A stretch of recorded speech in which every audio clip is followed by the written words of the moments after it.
কি এনেছি। এই ভর দুপুরে তালের শ্বাস কোথায় পেলি? মা দুদিন আগে যে 10 টাকাটা দিয়েছিল ওটা রেখে দিয়েছিলাম, আজকে টিউশন থেকে ফেরার সময় এনেছি। তা তুই খেয়ে আসলেই তো পারতিস, আমি তো তালের শ্বাস খাই না। খাস না তো কি হয়েছে, আমাকে তো কিছু বানিয়ে দিতে পারি। চল তাহলে আজকে তোর পছন্দেরই এই তালের শ্বাস দিয়ে জেলি বানিয়ে দিচ্ছি। এর উপরের খোসাটা একটু ছাড়িয়ে দিতে, ওটা ছাড়াতে একটু সময় লাগে। খোসা ছাড়ানো হয়ে গেলে মিক্সিতে ভালো করে পেস্ট করে নিয়েছি। এবার একটা পাত্রের মধ্যে জল দিয়ে ওই পেস্টটা দিয়ে দিলাম, আর দিয়ে দিলাম স্বাদ মতো চিনি আর 1 চামচের মতন আগার আগার পাউডার। এবার মিশিয়ে নিলে কি জেলি হয়ে যাবে?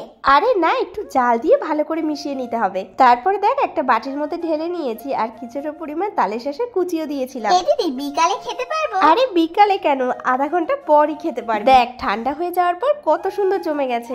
এতটা তো আমি একা খেতে পারবো না, দাঁড়া আমার দুটো বন্ধুকেও ডেকে আনি। এই দিদি জেলিটা দেখে কিন্তু মনেই হচ্ছে না যেটা বাড়িতে বানিয়েছি, আর কি সুন্দর নরম তুলতুল করছে। দিদি রে এবার তাড়াতাড়ি টুকরো করে দে, সবাই তো চলে এসেছে। আর সবাইকে বলবি এটা আমার জন্মদিনের কেক।